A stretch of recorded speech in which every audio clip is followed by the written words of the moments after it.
Hello, hello, hello, and welcome to Awake and Lippy episode number 6. I had to think about it there. How are you doing? How are you all? I hope you've had a reasonably good week or an amazing week, however you're feeling right now with all the energies going on. So welcome back to the show if you are a returning viewer, and welcome if this is your first time tuning in. So I will just double check before I get started that I am connecting, because I'm streaming to 3 places today, 2 Facebook pages and a YouTube channel. So just a reminder, if you're watching the replay, feel free to keep your comments. Yeah, I'm connecting. Feel free to keep your comments coming in, because I'll always check and come back in later. Okay, so in case you don't know me, my name is Marie Fleming Grant, and I am founder of the Awake Revolution. And you may be watching either on my Facebook profile or on my YouTube channel or on my Facebook business page.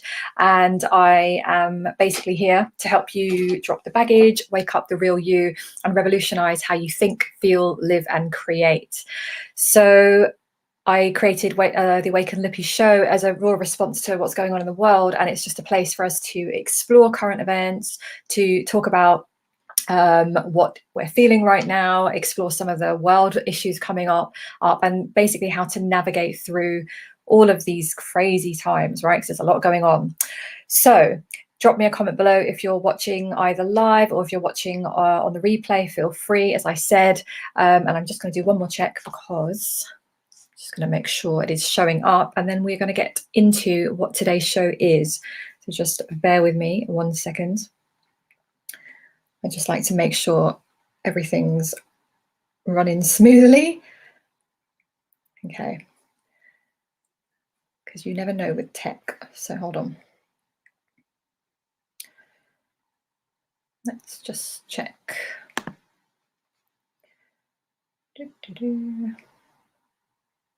Yes, I am live. Okay. Okay, good. All right. So what we're going to do, I'm going to start off first of all with, so drop me a comment if you are watching live, just so I know that you can hear me and see me all right, and keep questions. If there's any questions, feel free to comment below or just have a conversation. So before we get started, I'm going to do a channeled message from the Arcturians, as always, just to start the energies today. And I'm going to bring on our amazing first guest. I'm going to introduce you to her in a moment. Fiery, amazing, powerful, beautiful woman that she is. And then we're going to have my husband come on, Michael. After that, we'll have our usual chit chat about whatever we feel like chit chatting about. So I'm just going to tune in. So with the energies with going on right now, you may be feeling, and I touched on this last week, and I've been saying pretty much this regularly every week, that you may be feeling heavy, dense frequencies. You may be, if you're intuitive and sensitive, you may be really feeling this in your body, whether you're tuning into current events or not. There is a lot of heaviness in the air, and there's a lot of restrictions. We've had in the last week more kind of unfoldings in various parts of the world. Here in the UK, I've seen a lot of goings on in Australia, particularly, I mean, all over the world. So there's a lot coming up. So I'm just going to tune in and bring in some guidance around current energies, really. And I just like to keep it open. They just come in with their messages, anything to assist humanity right now. Okay. So greetings, dear ones. We wish to, first of all, thank you for being here in this space, and thank you for being here on this planet. What you are going through right now is a tremendous shift in humanity's energies, mindsets, attitudes, and perspectives. And so, although there is much positive energy behind all of what is happening, we know that on a human level, this is causing much pain and discomfort and suffering for many of you in current times.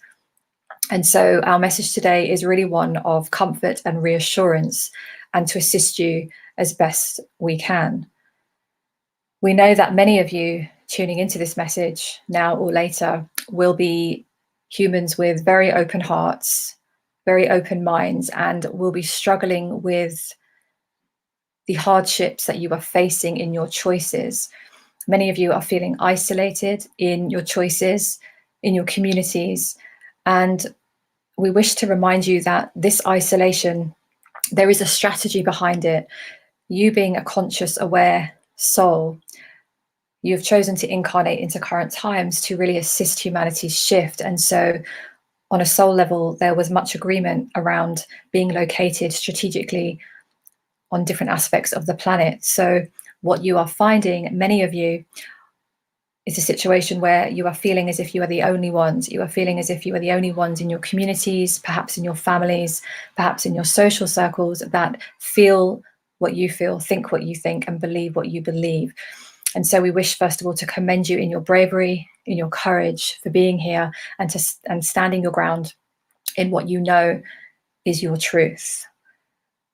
And whilst we do not wish to dismiss any of the human aspects and the human emotions and feelings, we wish to simply share some higher perspectives with you, really, and a reminder to you and your soul that there is a lot of great shifts happening on the planet.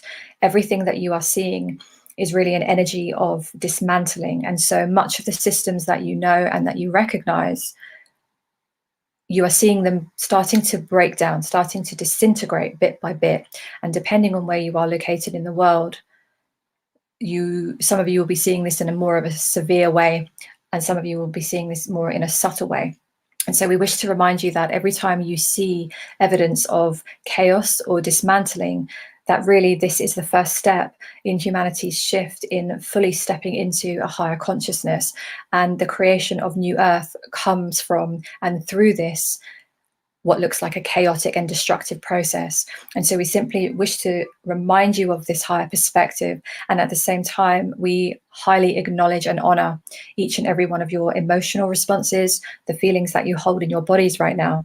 And so with great love, respect, and adoration for you, we also encourage you to take extra good care of your bodies, to really nourish yourselves in the best possible way, to treat yourselves with kindness, with love, to feed yourselves with the most high vibrational foods, music, connections, to be very mindful and very conscious of your choices right now, because everything that you are surrounding yourself with is helping or hindering your energetic vibration.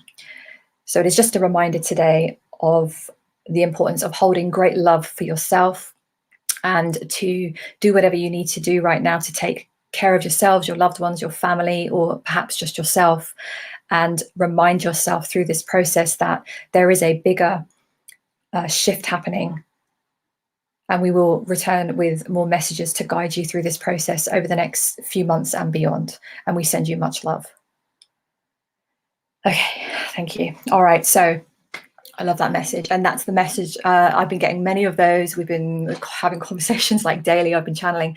And that's the real strong energy that's coming through, is that what I love about the Arcturians is that they're very respectful of the fact that we're here on the earthly plane, right? We're having these real honest to God human emotions that are very challenging at certain points.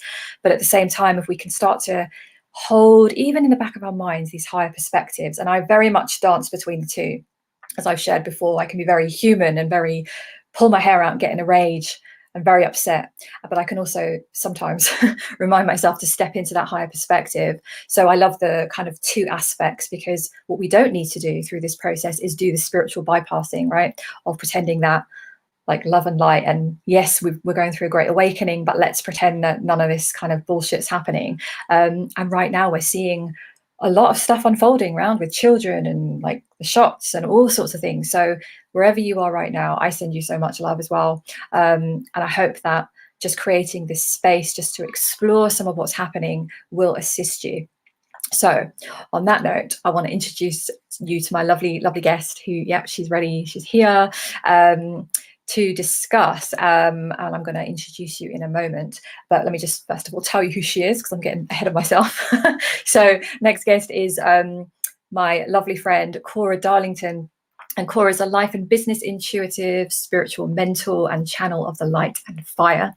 She's worked with women from all walks of life for over 20 years to profoundly change their relationships to themselves and their lives. And through her unique gifts and ways of working, she teaches what it is to co-create a life you wildly desire with the support and guidance of your own divine spirit. And I'm so on board with all of that. And I fully love all of her messages and her energies. And for those of you who don't know, my connection with her, we're kind of only friends not very long. And then I did a summit in June, and I was kind of creating this space for speakers, and I saw Cora's video. It was just one video. So little side note, if you're in this industry, one video sometimes is all it takes to connect with people, right? And she was bringing this fiery energy around the shit in the world. Straight away I was like, I recognize you. And I just messaged her and asked her to come on to be a guest speaker on the summit. So I'm just loving that we're going to have another conversation. So we are going to discuss how to be a bridge in the face of discrimination and darkness. And I think this is such a juicy topic. So I'm going to just bring her on straight away, and we're just going to free flow as we do on this show. Okay, so let's see. Yes, hello. Hello. How are you? I loved your message. I was just tuning in and grounding, and it felt really, really good. So thank you for that beautiful transmission. Yeah, so good. So good to have you here. So I'm just going to let the viewers know we never script these conversations. This is going to be just, we decide on the topic, and then the idea is just to let the conversation go where it goes. We use whatever language we want to use. It goes where it goes. Yeah. A disclaimer now before we start. Fiery. So it's just to explore this topic, and feel free as we're talking to post comments, interact, any questions that you have. I think both of us are happy to answer anything that comes up for you right now. So so let's just dive in. First so it was cool when you were reading out titles, because I don't know about you, but none of it makes sense anymore. Like, to add a title or to anything, it's like, well, that was yesterday. Today I feel like a completely new person on an entirely different level, because time and space seems to be collapsing. Like, I don't know what day it is, what hour it is. I'm comfortable in that, but it just is a crazy time right now. And I really appreciate the opportunity to come in and talk about this, being the bridge during this time when I see so many people, and it is also my own first-hand experience because of some of the choices that I'm making, that just to come up against so much discrimination and so much hate and so much toxicity. How do we have all of our human feelings about that? Because obviously you spoke to it. We are human beings. We came here to have a human experience, and I think that my earliest, last 10 years have been a rite of passage for me. And starting with meditation and looking to all of like the gurus, Sadhguru, Mooji, some of the most amazing kind of guru figures. And I remember just having this really angry experience because I was doing lots of meditations to get me up and out of my physical body, so that I could just return to ether. And I just thought, well, fuck me. Like, if that is why did I bother coming here for then? If that is the end game for me to just get out of my body and up there into the air and space. But I chose to come here in a physical body. So now I'm really confused. Yes. That is it. Yeah. I think part of the biggest breakthrough over the last 18 months for sure has been really claiming and accepting that I'm here on this planet, and really agreeing to be 100% in the experience, because and part of that was forgiving myself for coming here at this time, because at some points it has been like, what was I thinking? Yeah, we've had those conversations. We were joking about it first, and my husband Michael, he always says, we were probably drunk when we signed the contract, right, to come. But then recently we've been actually going, what the fuck are we, like, did really and when you see something you really, really don't like, really challenging and triggering, we've gone, are you sure? I've even channeled and I said, like, really? Did I actually choose this? Because it's so easy to, as you said, we do a lot of bypassing, right? Like up in the kind of spiritual world. And a lot of what is happening is forcing us to be back down here. Be in our bodies, like for the experience, and actually advocate for being human. Yeah. That is how it's felt. Like I'm advocating for being human, and something happened when I committed to being here and anchoring myself here in this human experience. It's opened up so much more for me, because it was taking a lot of my energy in the resistance of actually being here at this time. As soon as I kind of accepted my chosen mission, then it was like the whole of my life force could arrange itself around that, you know. And just this awake thing as well, like awakened, you know, when people in the spiritual world, like, I'm just so awakened. It's just a lovely awakening, and it sounds really beautiful. And I'm like, it's brutal. Shit. Fucking brutal. Like the amount of times I'm like, oh, I really want to close my eyes right now. I don't want to hear it. I don't want to see it. I don't want to sense it. I don't want to feel it. I want to run away. Because as soon as your eyes are open, there does come with it a degree of responsibility. You know, it's a responsibility that you're stepping into by creating like platforms like this. My work in the world, so many of us are just heeding and answering the call, and it just is not easy. Yeah, it's so true. And it is. It's like, it is that, as you touched on, the awakening, and like people are saying, oh, I'm awake, are you awake? It's like there are levels and layers, and there is, you reach there's like another layer, and it's a lot of it is very uncomfortable, and a lot of it is really having a big old reality check of, I had one last week. Like I discovered I'm just going to like be really honest, and we're going to hold back. I posted about it. It was the Abraham Hicks like stuff, and I was always, I don't know if you're familiar with Abraham Hicks teachings. So I was only sort of followed a little bit of their stuff, like maybe a few years back, and I'm just going to share this perspective. You know, Awakened Lippy is just honest. I'm just letting everyone know, if you don't agree with my what I'm saying, you are still welcome here. We are just having a conversation, so I'm very open about that. But I saw a post somebody shared about their cruise ships, that they have like, you know, the big events, and they had a sort of policy around what's happening, and they were saying that children over 12 and above must be jabbed. And I was Abraham Hicks's cruise. Yes, the cruises, and I was like, I'm sorry, what? And I got and I had to check it for myself, and it was like, oh, so they're actually insisting then. So even though their sort of messages have been, choose the path of least resistance for yourself, and all of this kind of, you know, teaching, they were still enforcing this policy of you must be jabbed to come on our higher consciousness cruises. So there I was like, almost like someone had shot me. I had this massive reaction to it, and I got I went into like a rage. And again, just for anyone watching, this is not about, because somebody commented on my post and said, oh, it's not about, you know, take the jab and you're awakened or not awakened, and you are awakened. He was making it quite black and white, and I was saying, no, that's not what I'm talking about. I'm simply saying, if there is a higher consciousness, which I am in connection with, I channel myself, if there is a higher consciousness, I can tell you that if I tuned into it, and they will not interfere with free will, but if I said, is this good for humanity? Is it this good for your system? They would tell me point blank, no, it is not. Your choice is your choice. So I got very triggered with this whole thing around the higher consciousness. It had my head in a spin. And I really, and it was very painful for me. So I'm just kind of sharing that to sort of show that it can be very shocking, even when you think you know and you're awakened to stuff, as you mentioned, right? It can still be very shocking when you see something that you had plugged into personally. Yes. A lot of people are going, and it made me have compassion then because it's so easy for us to go, why can't you see? That made me have compassion. Well, I mean, so this is the thing, you know. So first of all, the free will thing is everything. Source gave us so much free will.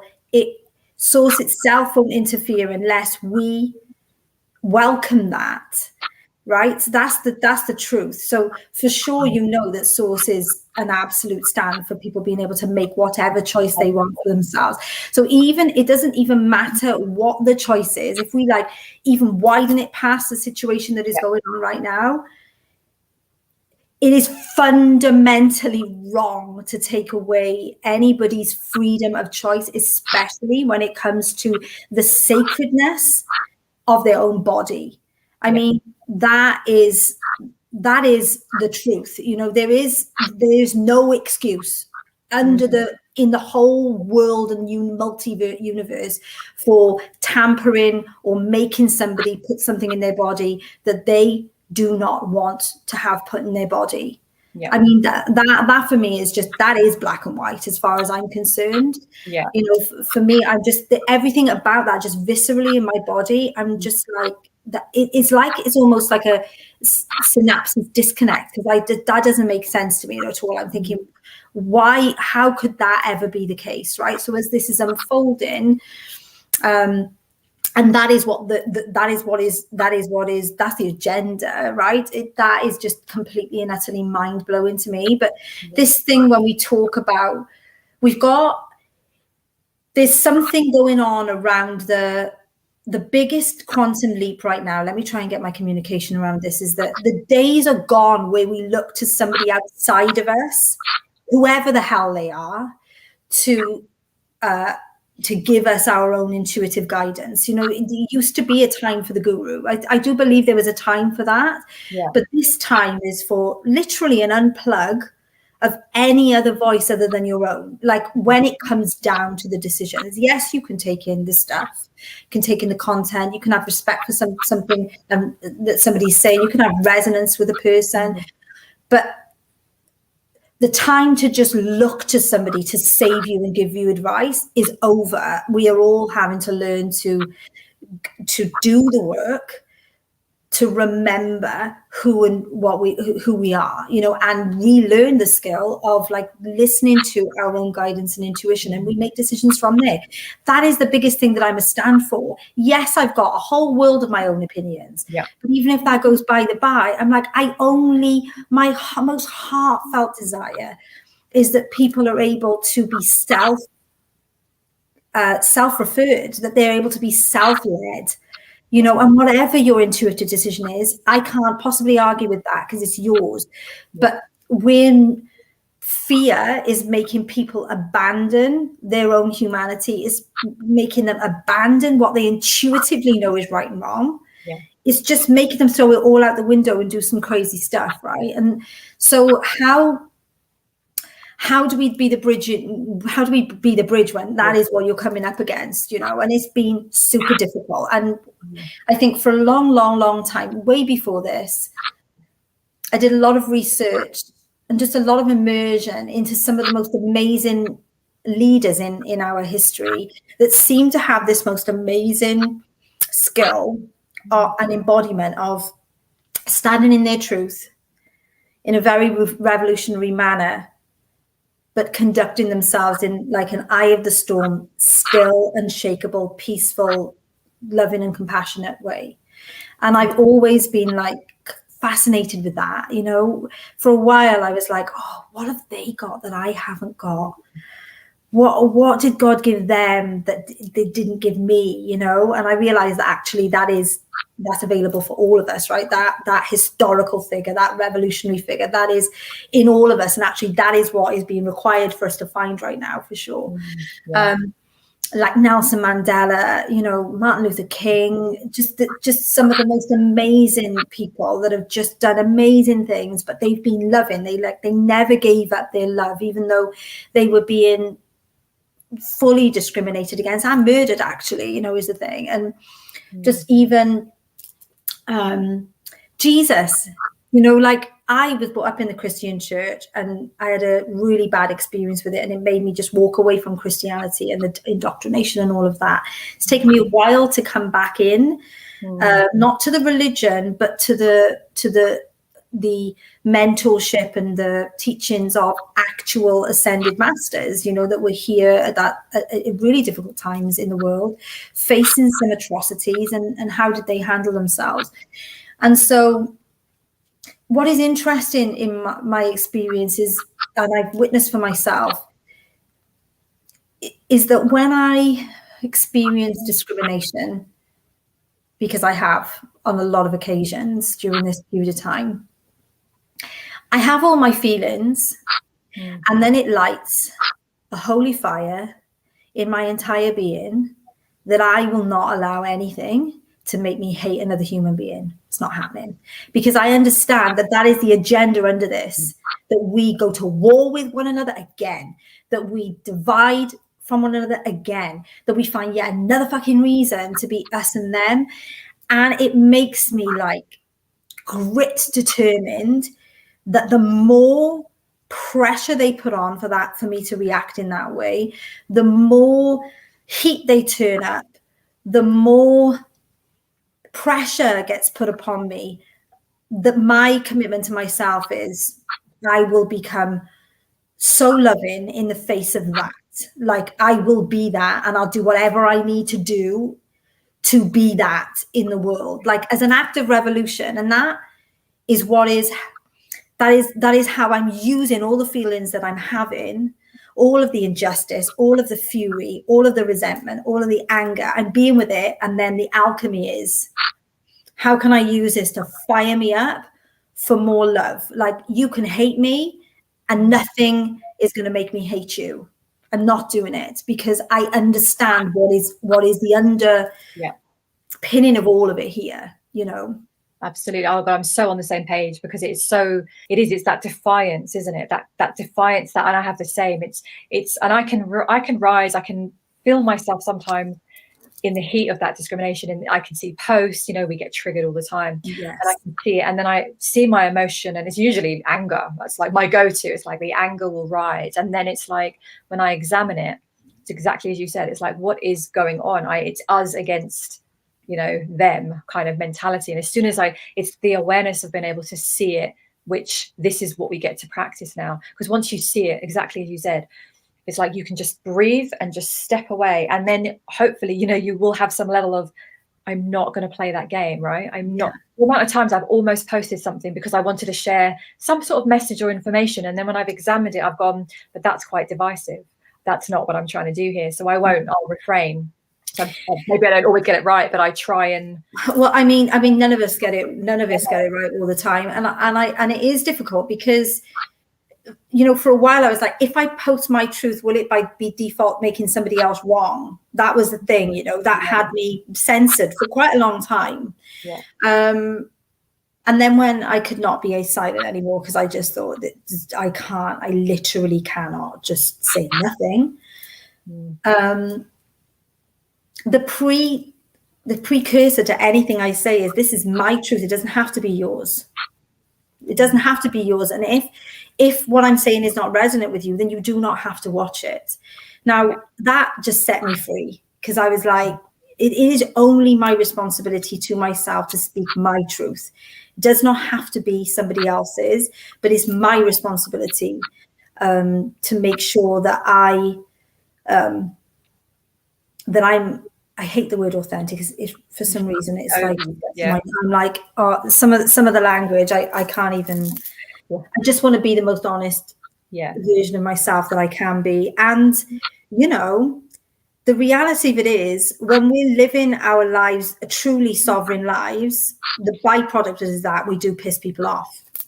I mean, that's just the thing, because we've been brought up in a world where we've been taught to run ourselves ragged for other people's approval and validation. That is a construct that we've all been brought up in.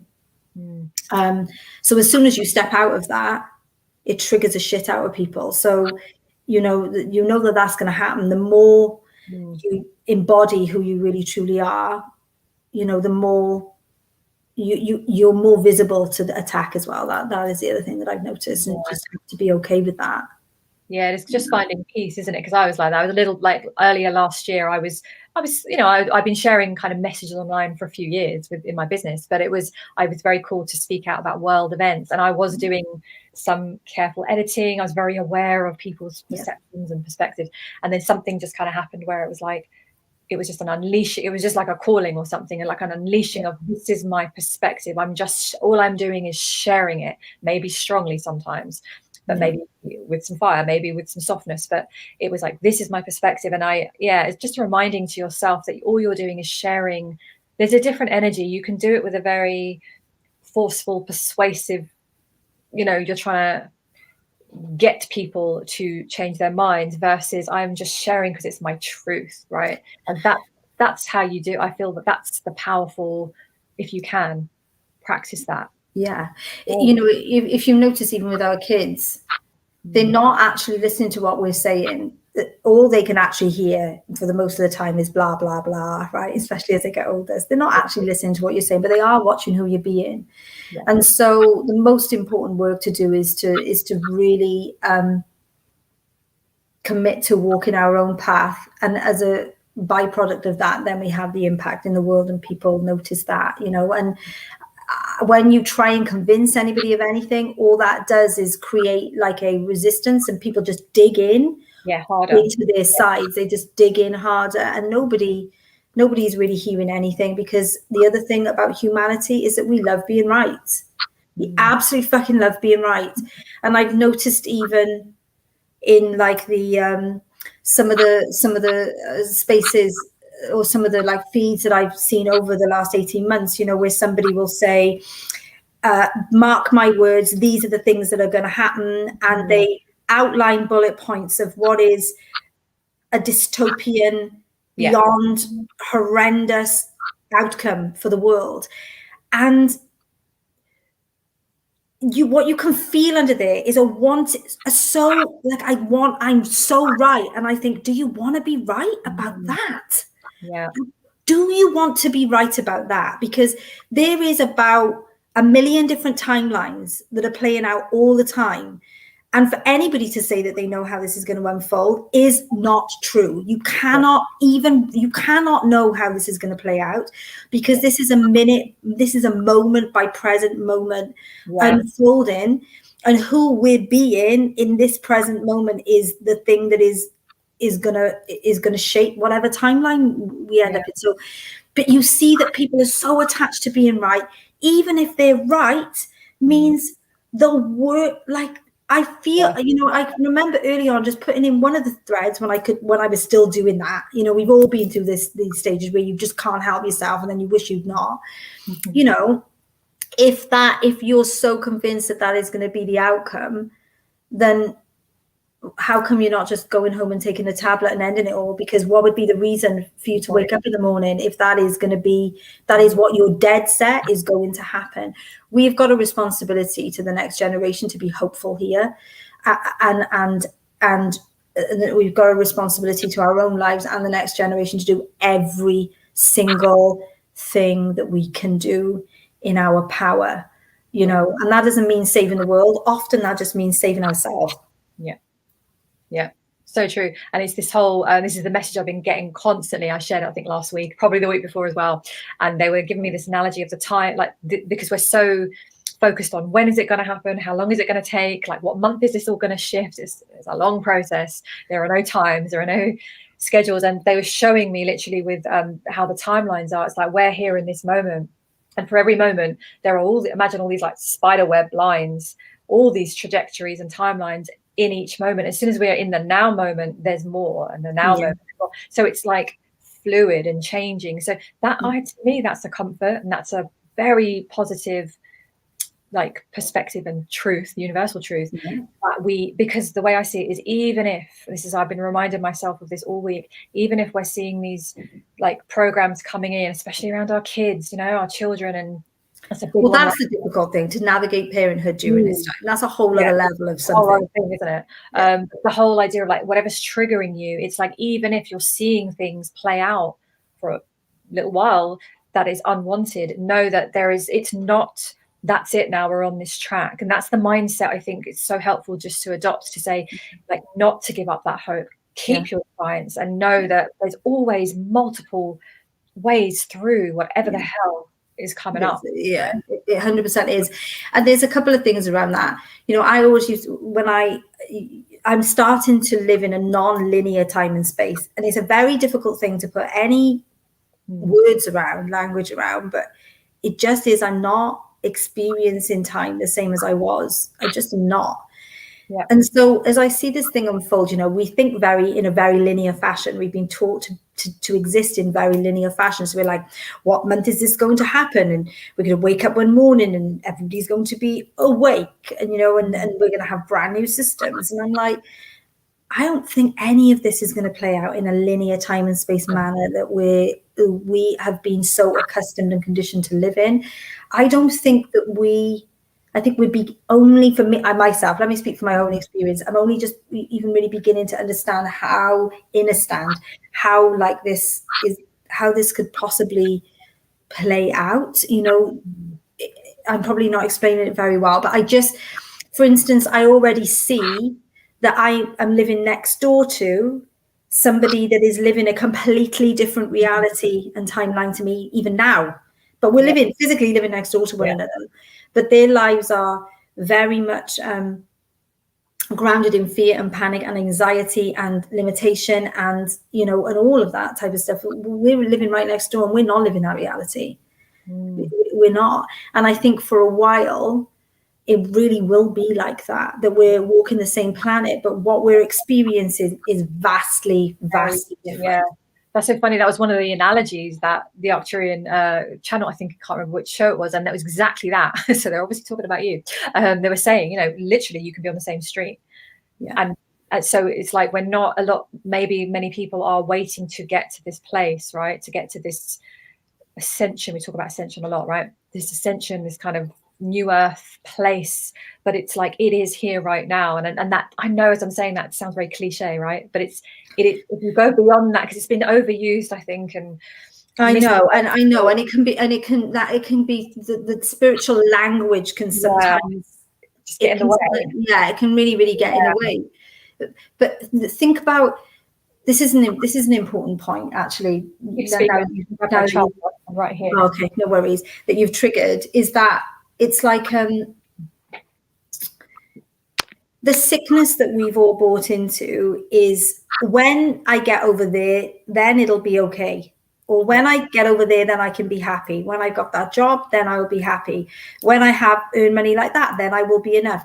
Well, look at that. It's still the same thing. It's like, when can we be ascended, because then I will feel free? Or when will the whole world be awakened, because then I get to live heaven on earth and not this hell that I'm in right now? And I'm like, pay attention, because it's the same thing. It is the same thing. This time right now is so helpful in forcing you to learn how to drop in to this present moment, because to do anything else is actually too hard, right? Because you're like, I literally can't even allow myself to go there now. So I have to be as present as possible. And that is really, really helpful. And I think one of the original teachers of that for me, I was going through an extremely tough time in my life. I didn't want to be here anymore. I wasn't thinking of killing myself already, but I really didn't want to. The thing was, I don't want to get up tomorrow morning and face this again. I just can't. But I was listening to something that he said, and he said, in every moment, ask yourself, what am I lacking, or what is there to be worried about right now in this red hot moment? But I was in such a mess. What was going on around me in my life is so intolerable, and what I was feeling inside was so intolerable, that I was asking myself that question minute by minute by minute. That's the survival mode that I was in. And what I couldn't ignore was that the answer kept on coming back. Nothing. I'm lacking nothing. There's nothing for me to worry about. I'm safe. Nothing. The biofeedback was nothing. And I thought, holy shit. In the present moment, there is nothing to worry about. Like, there's a tiny percentage of present moments where there is actually anything to respond to. And in that moment, you just do respond to it, right? You're given the resources to respond to anything in the moment that you need to. But if you're like present, it's like, I'm free in this moment. I'm free in this moment. The world propaganda would have that we're not free. And actually, you know, we've got passports, you know, possibly coming in, looks like it, you know, all of these things. So your mind wants to go into, oh my God, you know, all of that. But when you localize it to where you're at right now, you're as free as a bird, like really, really free. And then I'm noticing that the more I reside in that moment, the more that moment like expands. Like, it's like space and time. It just is. I'm having like a space and time, like mini awakening. I'm like, feels weird. We keep saying it's like time is, even when you're clock watching, it's like the hours don't feel like hours, minutes don't feel like minutes. It's all just kind of don't know what it's doing. I don't really have the words, but I understand what you're saying. It's like there is a definite shifting in when you start to access the now moment, the present moment. And it's very much the problem with that, though, for many, is the body, isn't it? Because a lot of the times we're so this is me before I kind of had a complete and utter breakdown. I used to be a lawyer, and then I burned myself out horrendously to the point of being housebound. And then I kind of had to, it was the first time I had to be in my body. I had no work to distract me. I lost kind of everything on the outside. And it's very uncomfortable sometimes when you've not allowed yourself. And, you know, again, if you have past traumas or experiences or whatever your experience is that's why we're so good at distracting, and we're so good at not being there. So that's maybe where for some people that's going to be a piece, right? It's an aspect. Yeah, it really truly is. Like, it's a skill to learn to stay in your body. You know, we talk about ascension. When you talk about it, it sounds like it's all up here, but actually ascension's happening right here, very much like in your body. And we have been taught a couple of different things. We've been taught the minute that we feel to medicate, drink, shop, eat, have sex, take drugs, whatever it is, just anything, not to feel these negative feelings that we shouldn't feel. But actually, those negative, I don't even think about them negative. We're meant to feel the whole range of everything as a balanced, well-functioning human being. We're meant to feel all of it, and all of it is actually rich. All of it is gold, because it teaches us so much about ourselves. And it isn't easy to be in the feelings of. I went to have I wanted to have an optometrist appointment, and I went to go to have the appointment, and there was a lot of stuff around, you know, non-mask wearing in the Wales where I'm at right now is still mandatory. Not legal, I'd like to say, but mandatory. And there was an awful lot of emails that went back and forth, you know, and I felt all the feelings, you know, disgust, blame, panic, fear, anxiety, victimhood, all of that. I often describe my nervous system as my inner child. So my inner child is kicking off all over the place. I can feel it in my stomach, I can feel it in my chest, I can feel it in everything. And then I realize if I don't make it wrong, and I just am with it, and I just allow all of it to move through, it teaches me so much about myself. And then I'm able to take action and express from a more expanded place. You know, I think that's the deal that I made with myself a long time ago, was that I would have all my feelings, but the graduation from spiritual infancy to spiritual maturity would be that I would not act and express from that wounding. I wouldn't act and I wouldn't express from the trigger. That I would wait. I would be kind enough to myself to let it distill down before I then went out into the world and projected whatever. Right. That's my social media rule. When I'm triggered, it's like I will not do a long post, because I write pretty much daily. It's like I will not do my long post, my daily blog today, or in this moment, not because the feelings are wrong. Exactly. It's like I want to be in them. Sometimes I'm like, I am in this. Sometimes I even choose it. It's like, absolutely. We do this like thing of like, if you're in the 5D, you will be beyond anger. It's like bullshit. I'm playing in the anger today. It's like, I feel the rage. I'm going to go into that rage. I'm very aware that I could choose other perspectives and I could do this. Like, I'm going to be in the rage today. And when you allow that, you can just, it does soften, it moves. You can alchemize that. That's what I mean about like the alchemy we were talking about earlier. I was like, I'm going to use that to go, fuck you. Will I hate any other human being? I am not ever going to abandon my humanity for anything. So you just keep on applying the pressure and watch what I do. Like, watch me alchemize the shit out of all of that. Like, that is how I move it through me, and it becomes then productive, and it becomes aligned. And again, I don't even like that word, but there's a lot of that word, because I know what you mean. Authenticity. I'm like, like I literally, because there's so much darkness also in the spiritual world. Yes, So much. Yeah. There's like a whole entrapment situation going on around that as well. Like that we really have got to be careful of. Anybody that's telling you that you need to go to them for a 10-step program because they know all the answers, be aware. Yeah. Because the only people you want to be around are the ones that are pointing you back to your own knowing. Yeah. You know. Exactly. And I think that's the way, isn't it? It's like there's the being the bridge is like, it's maybe people thought, oh, good, a nice little roadmap. It's like step 1, step 2, how to be the bridge. Yes, what we've got for you, it's messy and it's sometimes it's amazing, sometimes it's diabolical, right? How do you love being here? Always beautiful though. Yeah. Like even in the like, I can even drop into like the horror of it all. Like there's just this strange beauty about all of it playing out. And one of my friends, we were talking the other day, and I was like, imagine that somebody could do a magic wand like that, right? And your life would go back to 2 or 3 years ago before any of this happened. Would you want to do it? And both of us were like, no. That is so that is like literally my mantra.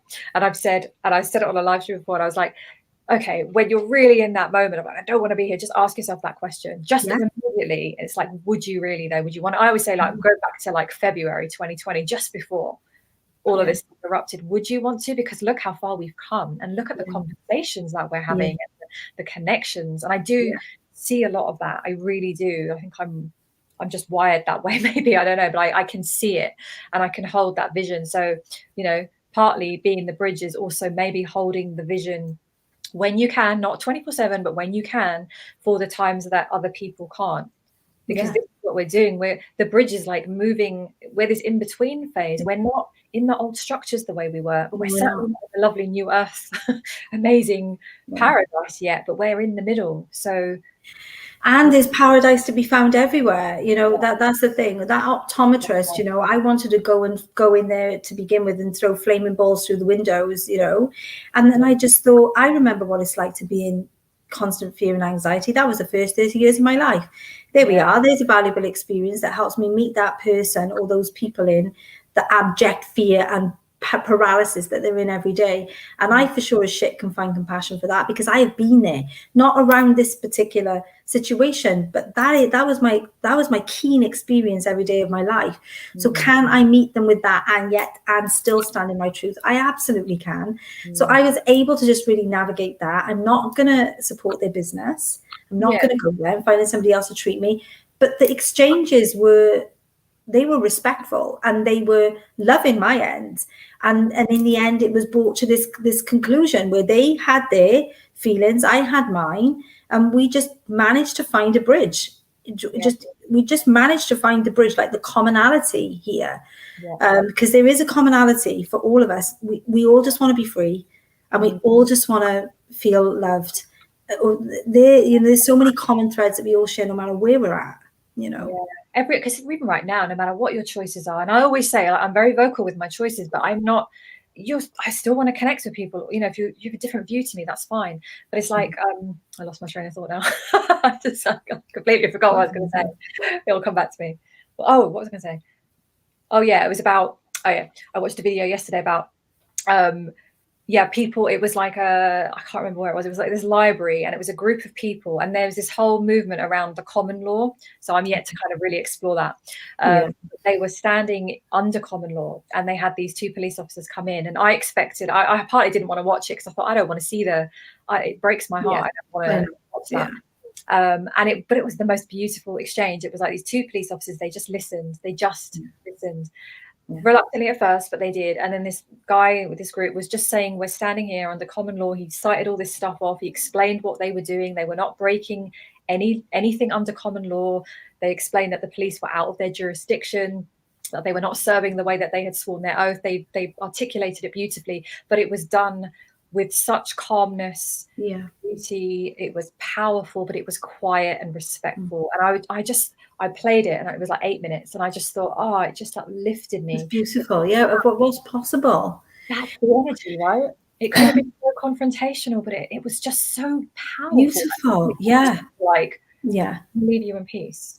Yeah, and and that brings so much hope to us, because we're not going to get through this by going to war with one another. That is meeting it with the same dysfunctional, the whole dysfunctional agenda that's been there from the beginning of time. You know, we're not going to get through it like that. We are going to have to find a different way of navigating that. Even when I remember when you talk about that, remember the story, I think it might have been maybe the Second World War, when there was like just a truce for about half an hour or a couple of hours, and they both came out from behind the trenches and played football with one another, or you know, just in their humanity, were just men enjoying one another's company, sharing a drink. You know, we've been sold a bogus version of the ugliness of humanity. We don't show the beauty of humanity. Humanity is beautiful. Like, we are original in our capacity to love. We're probably one of the most emotional species, and it's our superpower. It's kind of been a bit of our downfall as well, but we can love. We can love so much. And I really, my hope, my desire, as I find myself to be more and more loving every day, that we just open our hearts to ourselves first and foremost, because we can't open our heart to the world unless our heart is open to ourselves. That really is the truth. Because we open our heart to ourselves, and then out there into the world, that is going to be the medicine that we're going to need, that we need desperately, you know. Absolutely. Yeah, that's it, isn't it? It's the whole thing. It's just, and it's not what we know. We know how to fight and protest, and I'm not against any of that protesting. I've been to them myself. It's just, it's the energy with, you know, what we're moving forwards with. So it's, we've got to dig deep.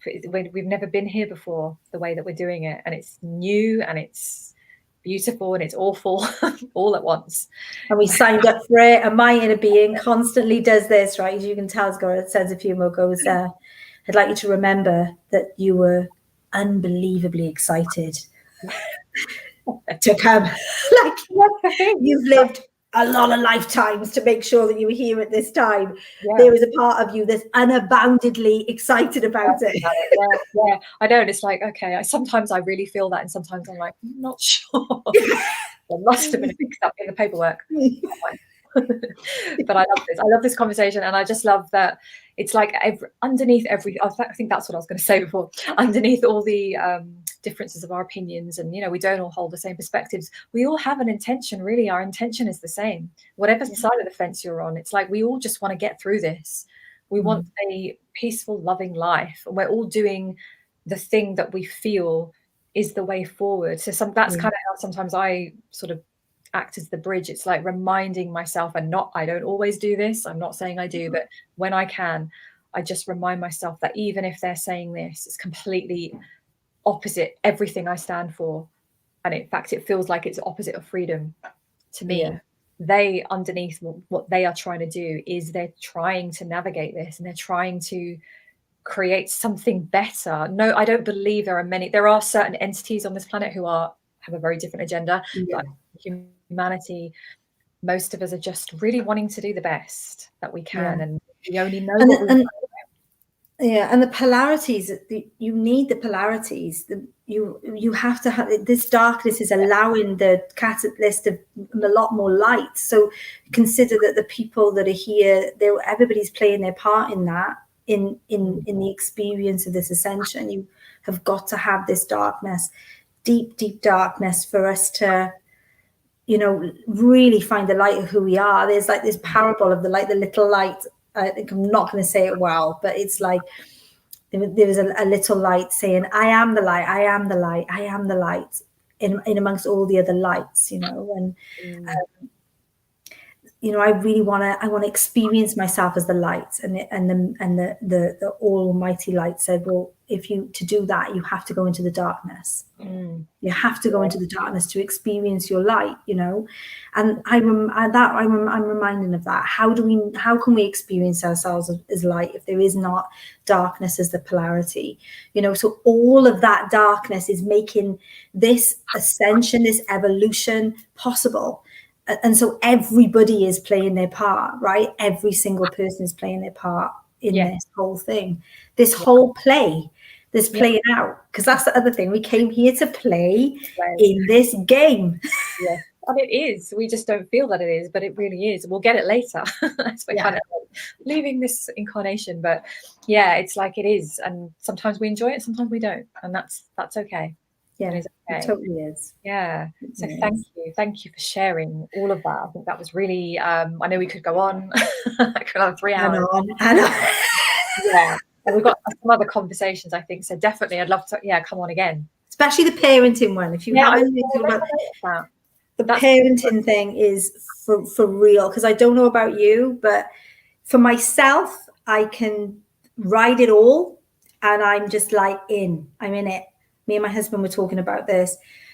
But when it comes to your children and the fact that you want to keep them safe, that's a whole other thing to navigate. And it actually, if anything is going to take me out of my space or my center, is that every single time. That would be a good conversation, actually. We do the kind of children and parenting issues around that, because that's a real trigger for many. And my daughter, she's like 22 now, just turned 20, and I still worry about her. She's off to uni, right? She's just going to start this month. She's going away, and even though she's an adult, it's like I still have that worry. So my heart goes out to those of you who have like the younger ones who are. Mine's just about to go to secondary school. Yeah, I mean, she's in primary last year, in September, going up to secondary school after that.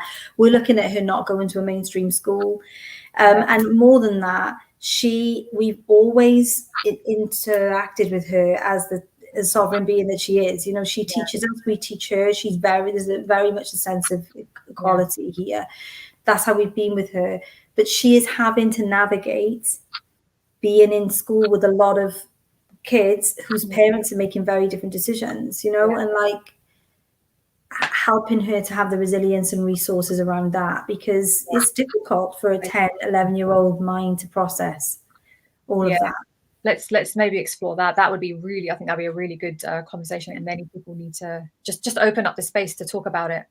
We'll do that. I love that. Thank you so much. Thank you, sister. Lovely. I send you lots of love, and we're connected anyway. I'll talk to you. Gorgeous. And we'll definitely schedule that. Definitely. Love to all. The love to all. See you soon. Bye, darling. Thank you. Okay, good. I love that conversation. All right, so let me just I'm going to bring on my next guest. I'll just check the comments, because I just realized I've got carried away. Didn't see the comments. Don't worry about that. Oh, you've got, I'll talk to you in a minute. You did a long comment there. I see timelines are shifting, existing versus living, where to start. Yes, and I think we touched on some of that. Yep, 100%. Hi, Katie. 100% insurance, though, with the money. Yeah, that Abraham Hicks stuff. Yeah, that's what I would say. Yeah, it's very, a lot of that is to do with the business side of things and keeping it going. But I still had a massive response to it. Yeah. So it's all about life is choices. People can choose. There is no savior, save self. Yes, absolutely. Hi, Bella. Okay. All right. So good. Okay. So I hope that just gave you some ideas, kind of some energies to kind of think about how to be the bridge, how to step into that more, because it's not easy, right? It's not easy. So we will continue the conversation. Hold on. Let me see where I am. And I bring on Michael MP Grant, husband. If you've seen the show already, you've seen our chit chat already. Hold on. Let's, where am I? Okay, so I shall just like this. Okay, all right, so we're just going to talk about chit chat as usual. Come on in, I'll just move over. Shift your eyes. Yes, we'll do our thing. We'll just try not to knock it over. What's that wire? I gave you more space. Just follow that wire. Yep. No, it's just behind you. No, I have to charge it. It's fine, sit there. Welcome. You really do have a hot ass. I do, because I say that? I get very excited and I get very fired up with the conversations. I still think that we were pissed when we signed made up the contracts. Yeah. Maybe. I was listening to your guest there. She's a Welsh warrior. Yes. Bit of a wizard in there, yes, and a bit of a defiant. I love it. Revolutionary, and be interesting to see some of her previous. Remember, lives. I said to you, I saw her on one video, and then I was like, boom, she has to come on the summit. And I came down and told you that was her. She's probably trouble as well. She's amazing. In the most amazing way. Yeah. Right. So what we're going to do is we're going to talk. What are we going to talk about? We said, didn't we? We said. By the way, I think that's one of the books yes, you should. Thank you. We'll do that now. Oh, we'll quickly do that now, and then we'll have our chit chat. Well, I'll try and wing it. We'll wing it. So we'll just switch the order of things. It's fine. So yeah, brilliant book of the week. I just want to quickly share with you. It's this one. So it's brilliant. I'll just show it to you. We the Arcturians, seeing as I channeled the message today, as I always do. This is a brilliant book of just explaining the higher consciousness. These are the Arcturians, the beings that I channel, that I'm connected with. I'm an Arcturian starseed, as many of you will be, and many of you are also starseeds from other places as well. That phone, do you? No, I'm going to chuck it. That's too hard. Okay. But the book itself is just a really, if you're interested in kind of exploring higher consciousness, right? This connection that humanity has with beings outside of our planet. To me, like kind of growing up, it was always the idea of us just being the only life form. Never made sense to me. So if you're interested, it's just a really, it's a channeled book.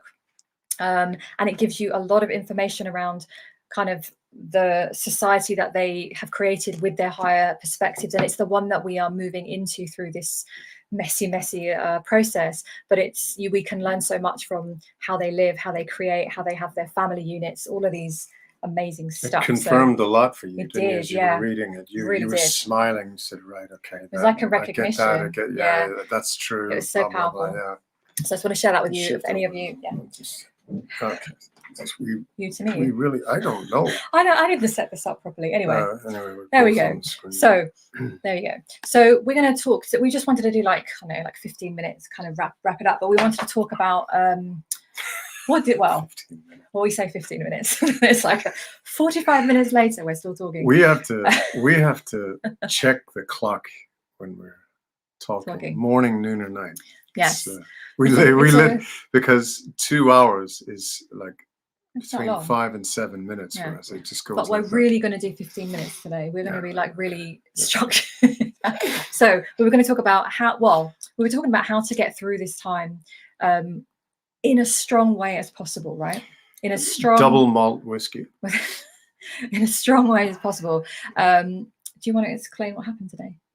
That conversation. Okay, I'll start. It's too weird. Well, I mean, no, not all of it. I just mean the bit about what we're talking today. No.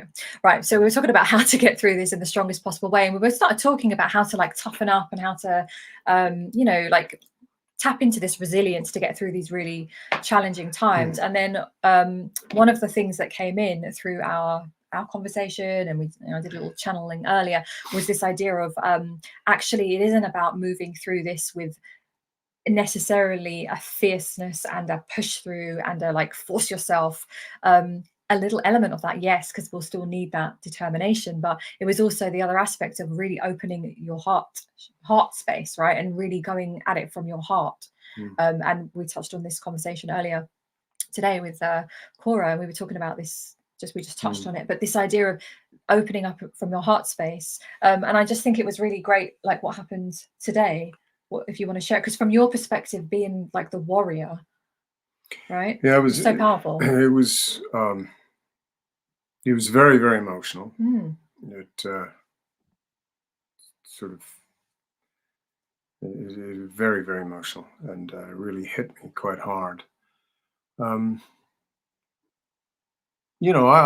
always been able to be empathetic and understand people and profile people and get a sense of where they're coming from, even quite accurately, a backstory. When we first met, I was profiling someone intimately, some guy, and I thought it's profiling because I was taught how to profile people in assessment, threat assessment, and various other under various other umbrellas. And I always thought, that's just profiling. But basically, my journey was one of, well, it was a bit of that as well. But it was probably better to say this. I was trained to do all sorts of stuff. I trained to, various means, and I had to counter what someone who wanted to kill a client or clients, depending. I had to be the counter version of who they were. And in some ways I had to be more than what they were. And that took, in all, it took,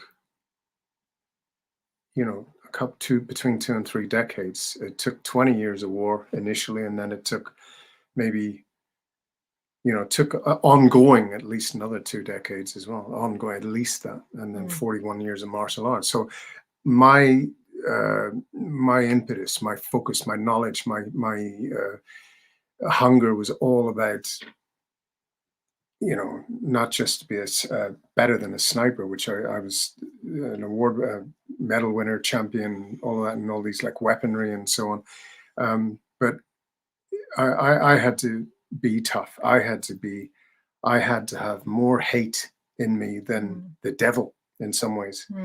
And I have saved lives in this way. I was also a defiant, stubborn guy who literally faced death on quite a regular basis, And I had a system probably akin to a samurai mindset, where I prepared myself for whatever, squared away all my shit, tidied my home, clean underwear, all of it. You mean like to prepare? I would not eat before a situation. I would wear cotton clothes in case there was I took a bullet wound, so as not to So you were preparing in case you died. Basically. Everything. I knew if I took a round or shrapnel, I knew which side to me to lay on, to how to slow down my blood pressure, and so on and so on and so on. Things that people don't normally in a lifetime need to learn. So okay, you see that as just a very, very smidgen of what my backdrop, the stuff I knew, I learned, from explosives to how to hit someone at a certain time of the day to get maximum effect. I learned all of this stuff. I was trained and really, really well. And so here you are, the polite, smiling bodyguard who, really was, something else behind on the flip side. So, but my life came full circle because I wasn't always like that. I wasn't always a psychopath or or close to one, able to dance with the devil and know his steps as well as he did, possibly even better. I was a different thing. I was in the seminary when I was younger. I was on my knees at 3 o'clock in the morning in the rain, praying for the homeless people and all sorts of stuff. I won't go into too much of it, but I spent a lot of time in the church and learning, and then I went into the seminary and so on. So a lot of massive full circle. Yeah. And it doesn't even, it defies what people think is logical. It just isn't. So okay, anyway, I came full circle in a way. The love in my heart that I still knew was right to have. Even from a bodyguard's point of view, it was a positive energy. Therefore, I retained it. That's the way I was thinking. Aside from a little smidgen of, okay, I believe it deep down, but beyond all these shields and swords and so on and so on. And it did. It was like a flicker. Even when I was in high-risk jobs, I had to carry weapons. I had to do all sorts of stuff and be a different animal.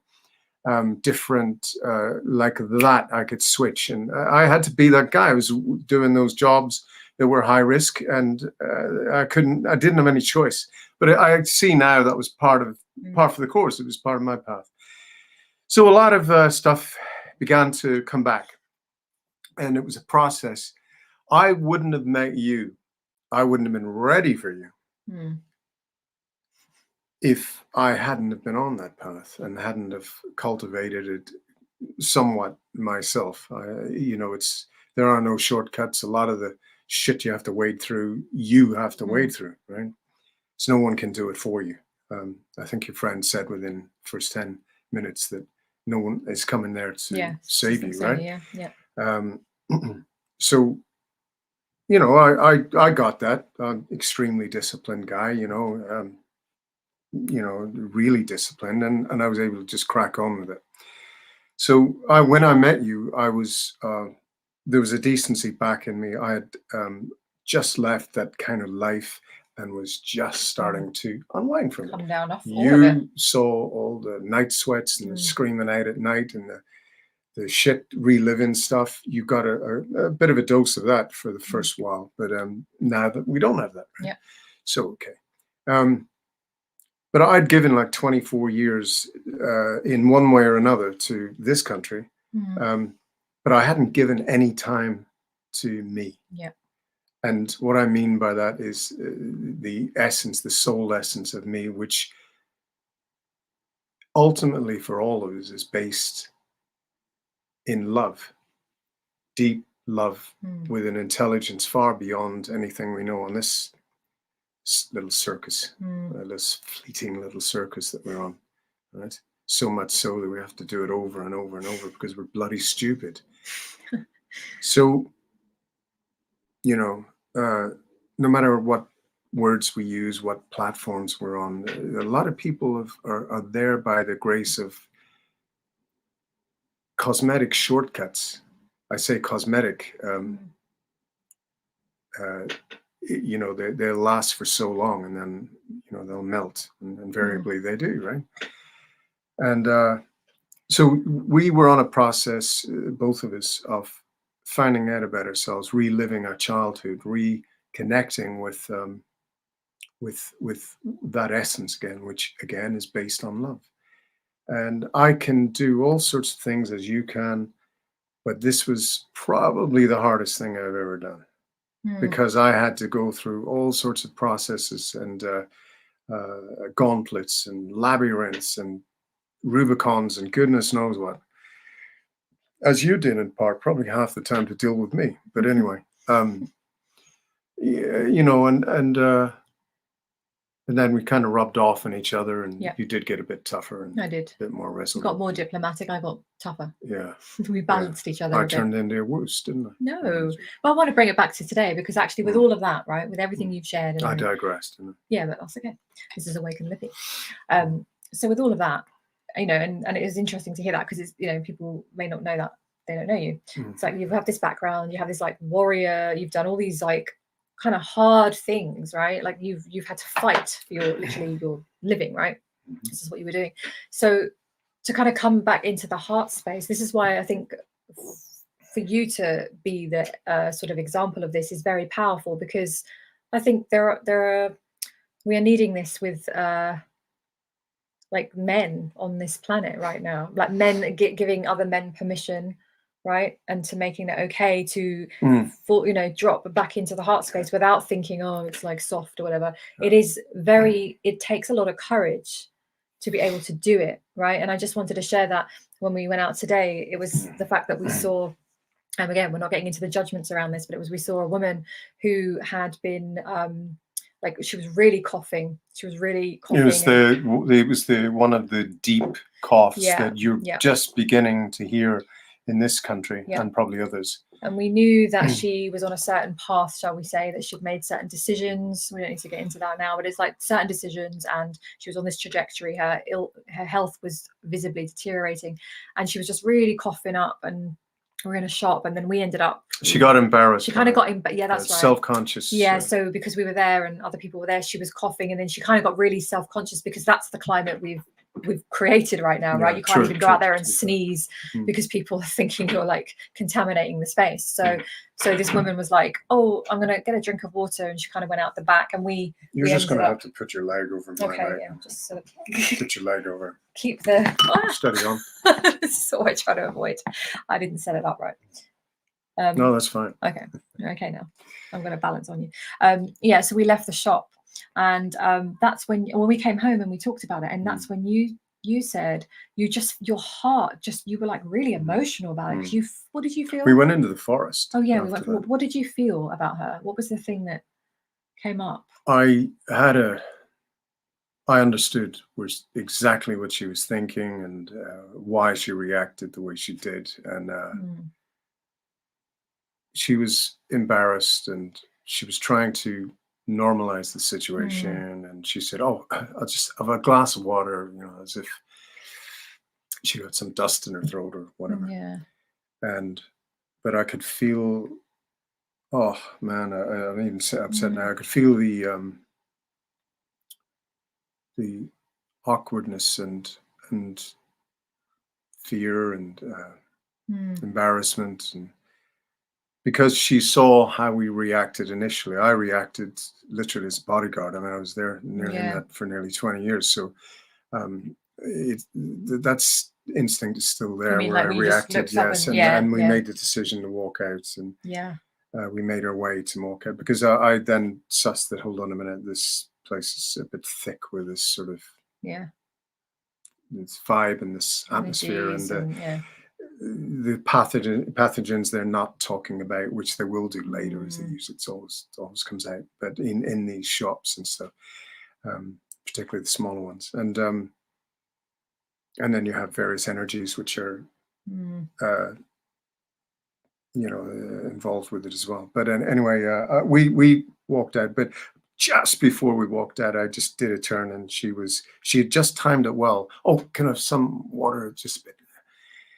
But I knew, I have a radar with these things. You do as well, but mine is like effing instant. It's just snap bang straight away. I can see it, and anyway, I knew, and we were walking in the forest or in the park, whatever, next to it, and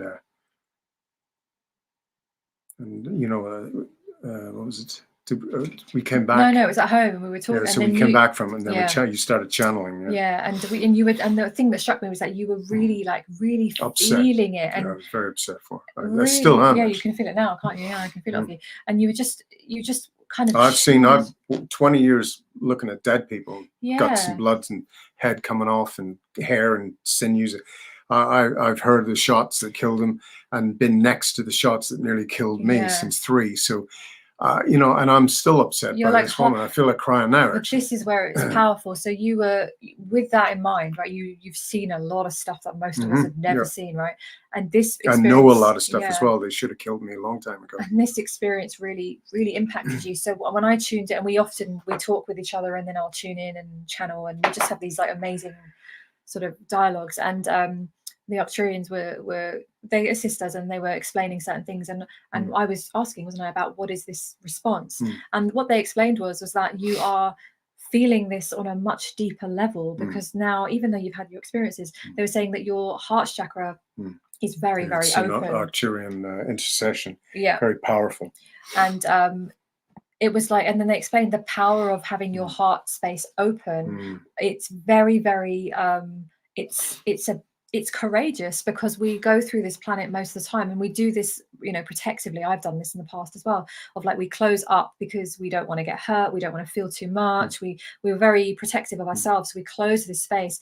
So they were explaining to you that you've opened it, and because it was such a different feeling for you, wasn't it? On that, not to say you're like, he's not unfeeling. I've had it since a little boy, but it was going back to it, right? It was, you put up the shields because you have to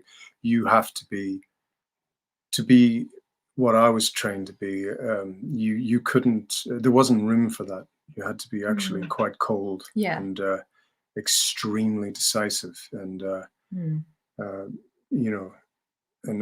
I had to follow my path was that for a while, for quite a while actually, but I'm not on it now, thank God. And doesn't it feel better? It feels so much better, right? So I just want to kind of tie it all in with what we're saying, is that one of the ways, so we were initially going to talk about like ways to kind of navigate this, and with a very strong mindset, which we've touched on before anyway, but the message today really is the way to do it. I can say it. Got it now. Got it. You got it.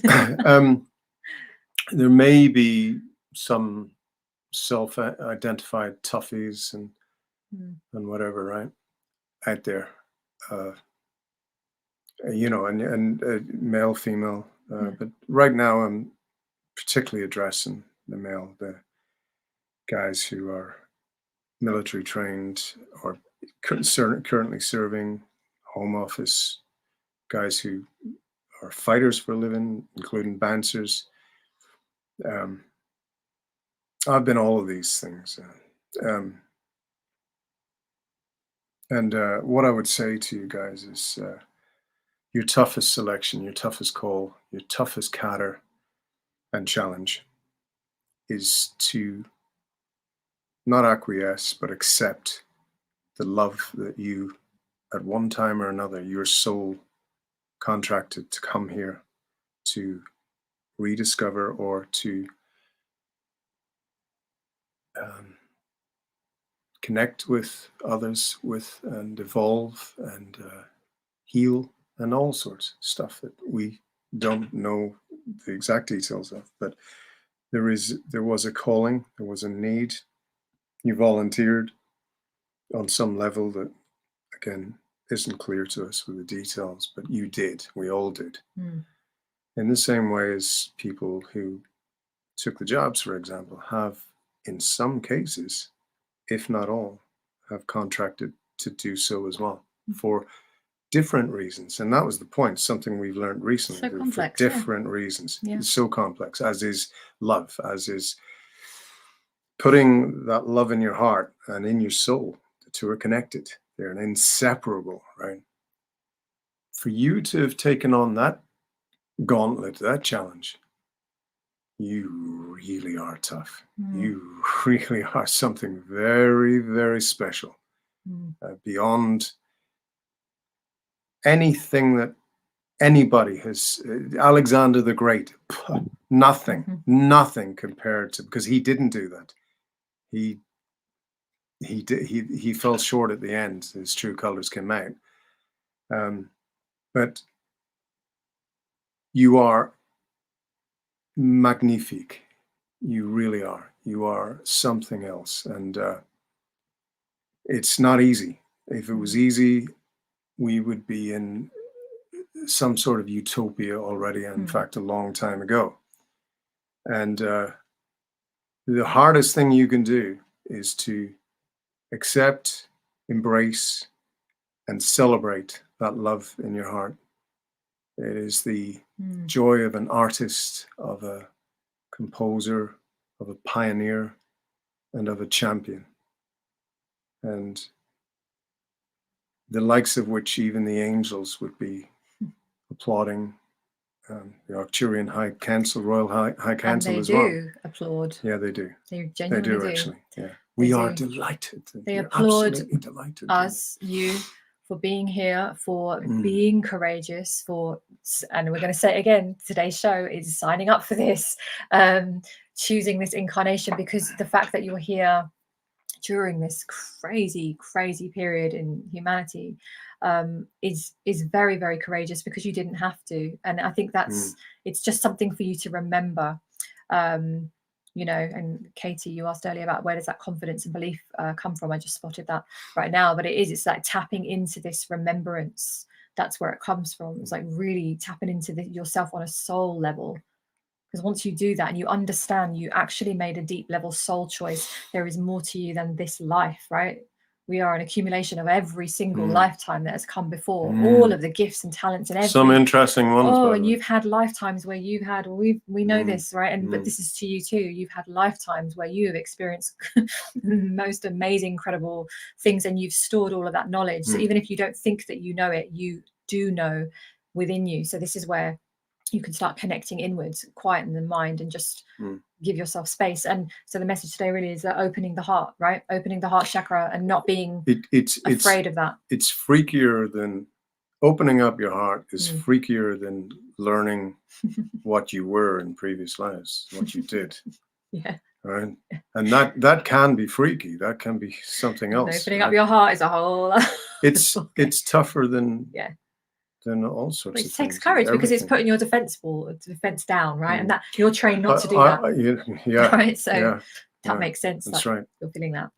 So I'll just say that it's forget about 20 PhDs, climbing Everest backwards 40 times over. Forget about they're nothing at all compared to having the courage, the unbelievable courage to open yourself up in love. To do that, your whole reckoning, your whole assessment capability in anything in life has to readjust and has to see things from a higher vantage point, you know, your arc of vision, arc of fire, arc of connection, whatever, has to be something way beyond what most people in one lifetime even come close to.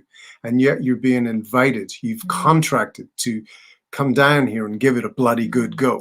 So if you can move through this shit show, right, with your heart still intact, and you can... Oh, it's going to be broken loads of times. But no, but I mean, it's still intact. Yeah, still there, right? Yeah. Even if you break, we've all had our hearts broken. It's still there. Yeah, I look back when I need comedy hour, I have a look at it. And Jesus, comedy hour or embarrassment hour, you know. If you can move through this, right, and you can still feel any kind of love for any yourself, your loved ones, your dog, the flower that you look at, your exes, I never left for those. We better change this subject. Let's just love all of our exes. Let's just send them love right now. Yeah. I love all of your exes, and you love all of mine. Love to see you go. Did you get the jobs? Oh, that's a whole other story of exes, right? We'll do that. No, just kidding. But if you can keep loving your heart, right, through this, you are... Recommend the booster. You are doing something just right. to make sure. You know, but it's the honest truth. It's like if you can do that, because if you're doing that, you're defying the whole system. Yeah, because they don't want you to hold love in your heart. They want you to turn against your neighbor. They want you to... Yeah, these little pricks, these little pus of humanity, dog shit stained pricks of humanity. They want to, they want to divide us all. They want to, shit stir like little bitches that, in a, you know what I mean. And the best way we'll kill them later, we'll wrap them up in ropes and shit and drop them from a height, but or invite them to commit suicide or whatever, but fuck them, burn them from the inside out. Anyway, I digress. We were talking about love, weren't we? This is why. But what I'm saying is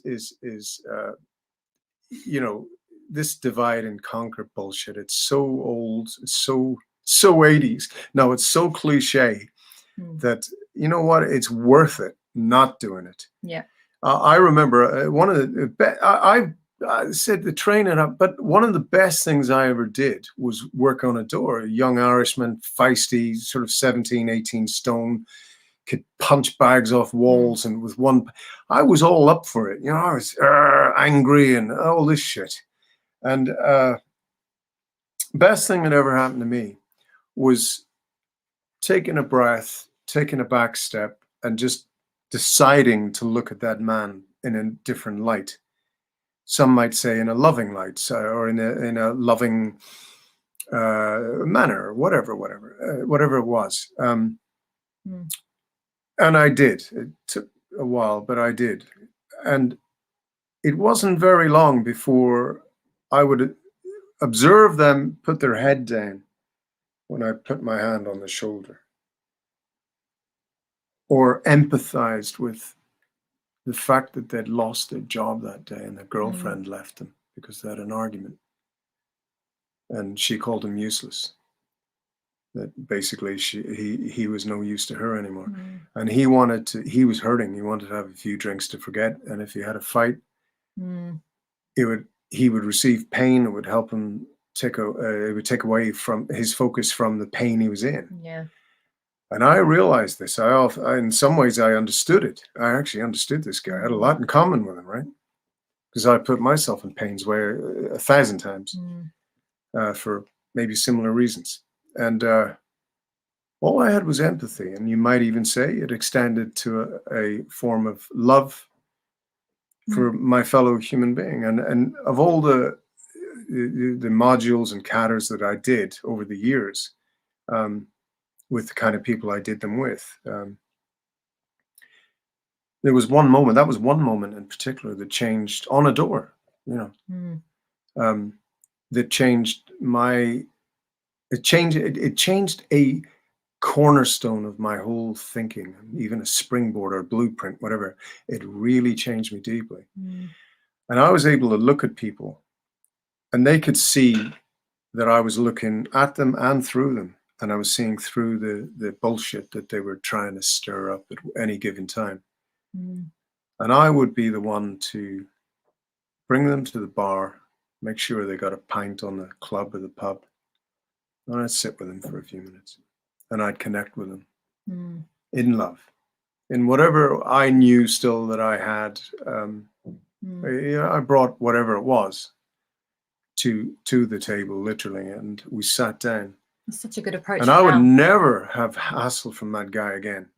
And he would know that he had a friend, a real friend, who was prepared to do what I did whilst on duty. And I had it covered, the door covered, but I would never get hassle from that guy again. And included in one case, a guy with a guy, he had a gun. He had just been out of prison for like a week or so. And I sat on that wall next to him and I spoke with him. He wanted to kill my colleague, actually. But anyway, that's another story. But again, 3 weeks later, I saw him on the street. He said, "Come in, I want to buy you a beer," and all this sort of stuff. So I found that love was, in a very practical way, it was more times than not, you made greater headway. Because you're not stirring the pot. No, right? You're not. If you could have given him back the energy that he gave to you or put out there, and then it would have just cycled on. Well, I had, and I was lucky not to be put in prison, to be quite honest with you. I really was. It's just that on cameras they saw him come at me with something, and so I was lucky in that regard. I'm talking about all the things you did after, like yeah, all the ways you managed it. You also connect. You connect with him. Yeah. And you connect in a love, in a way that something deep in them recognizes. That's what I'm saying. So I'm saying that the fact that you did that, you didn't stoke the fire, and it could have just carried on and on and on. So if we take that for now, in current times, it's like if we keep like this fight back, push. I'm not saying not to fight back and push back in the areas, but I'm saying you can have a loving defiance. Yeah, you can have that exactly, and just. I think Cora said something similar about a defiance, and she meant it in that context. Yeah, because she was saying it invokes something in her that she just wants. She's like determined. I was like, yes, that's the defiance that kind of kicks in, and we both like shared that. What was I gonna say? Imagine just the last little bit for me. Imagine you turn that love also on yourself. Yes. And all those nooks and crannies and dirty, bad, smelly, hairy parts of your soul that you attend to, bit by bit, as hard as it is. Imagine that now. There's something I can promise you, because I've been to the devil's quarters and back. I really, really have, right? And I know. And anyway, to have done that, to have gone up that mountain, and back, maybe Penny Fan. You go up and you go down Jacob's Ladder, and you go past a couple of reservoirs. And imagine that multiplied by 1,000, and you come back from it, and you realize it has taken root. And not only that, you realize certain people come into your life. You realize that you attract people from even across, say on social media, from across the world, who get it, who really get you. They get you sometimes better than your so-called friends or people you've worked with or whatever, people who have known you and even done jobs or whatever with you. And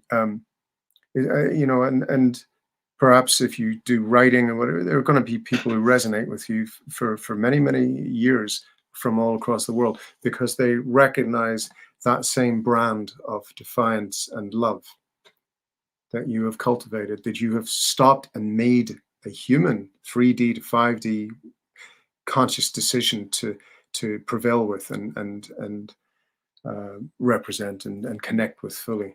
Because when you connect it with yourself, you connect it with the rest of the world. You're still human. Certain things still piss you off. But on any even keel, this is where you stand. And most of your day is even keel. Otherwise, we'd all be locked up, wouldn't we? So we have it in the most part.